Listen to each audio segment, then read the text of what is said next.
ഗുരുവായൂരിലെ സ്വകാര്യ ലോഡ്ജിൽ നിന്നുള്ള ശുചിമുറി മാലിന്യം സംസ്കരിച്ച് കാനയിലേക്ക് ഒഴുക്കിയ സംഭവത്തിൽ പോലീസ് പ്രതിക്കൂട്ടിലായി. പോലീസിന് മേൽ കുറ്റം ചുമത്തി ഉദ്യോഗസ്ഥരും ജനപ്രതിനിധികളും തടിതപ്പുന്നതായി ആക്ഷേപം. കഴിഞ്ഞ തിങ്കളാഴ്ച വൈകിട്ടാണ് കിഴക്കേനടയിൽ റെയിൽവേ മേൽപ്പാലത്തിന് സമീപമുള്ള ലോഡ്ജിലെ ശുചിമുറി മാലിന്യം ചാവക്കാട് നഗരസഭയുടെ മൊബൈൽ ട്രീറ്റ്മെന്റ് യൂണിറ്റിൽ സംസ്കരിച്ച് കാനയിലേക്ക് ഒഴുക്കിയത്. ഇത് BJP പ്രവർത്തകർ തടയാനെത്തിയതോടെ സംഘർഷാവസ്ഥയായി.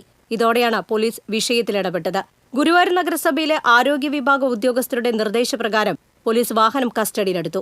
എന്നാൽ ഗുരുവായൂർ നഗരസഭയുടെ നിർദ്ദേശപ്രകാരമല്ല ഇതെന്നാണ് ചെയർമാൻ കഴിഞ്ഞ ദിവസം കൌൺസിലിൽ വ്യക്തമാക്കിയത്. ഇതോടെ പോലീസ് വെട്ടിലായി. നഗരസഭയുടെ വാഹനം അന്യായമായാണ് പോലീസ് കസ്റ്റഡിയിലെടുത്തതെന്ന വാദവുമായി ഗുരുവായൂർ ചാവക്കാട് നഗരസഭകൾ രംഗത്തെത്തി. സംസ്ഥാന സർക്കാരിന്റെ മാലിന്യ സംസ്കരണ നയത്തിനെതിരെയാണ് പോലീസ് പെരുമാറുന്നതെന്ന ആരോപണമുയർന്നു. ആരോഗ്യ വിഭാഗത്തിന്റെ നിർദ്ദേശപ്രകാരം സംഘർഷം ഒഴിവാക്കുന്നതിന്റെ ഭാഗവുമായാണ് പോലീസ് വാഹനം കസ്റ്റഡിയിലെടുത്തതെന്ന് ദൃക്സാക്ഷികളും നാട്ടുകാരും ആരോപിക്കുന്നു. ഇതുമായി ബന്ധപ്പെട്ട മന്ത്രിതലത്തിൽ ഗുരുവായൂർ ടെമ്പിൾ പോലീസിനോട് വിശദീകരണം ആവശ്യപ്പെട്ടു. ഇതോടെയാണ് പോലീസിനെ സംരക്ഷിക്കണമെന്നാവശ്യപ്പെട്ട് വിവിധ സംഘടനകൾ രംഗത്തെത്തിയിരിക്കുന്നത്. ഉദ്യോഗസ്ഥർക്കും ജനപ്രതിനിധികൾക്കും സംഭവത്തിൽ നിന്ന് തലയൂരാനുള്ള മാർഗമായി പോലീസിനെ ബലിയാടാക്കരുതെന്ന് സേവ് ഗുരുവായൂർ മിഷൻ പ്രസിഡന്റ് നടൻ ശിവജി ഗുരുവായൂർ പറഞ്ഞു.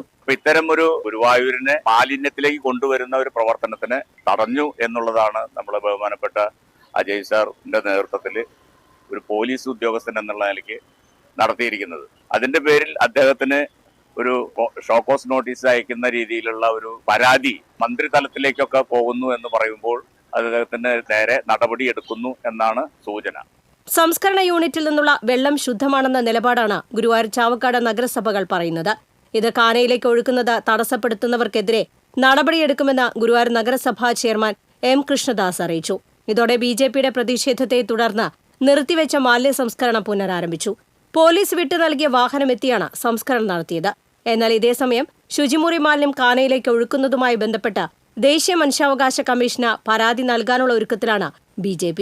നഗരത്തിലെ ജലസ്രോതസ്സുകളിൽ കോളിഫാം ബാക്ടീരിയയുടെ അംശം ക്രമാതീതമായ തോതിൽ വർദ്ധിക്കുന്നതിന് കാരണം നഗരസഭയുടെ അറിവോടെ പൊതുകാനകളിലേക്ക് സെപ്റ്റിക് മാലിന്യം തുറന്നുവിടുന്നതാണെന്ന് മണ്ഡലം പ്രസിഡന്റ് അനിൽ മഞ്ചറമ്പത്ത് ആരോപിച്ചു.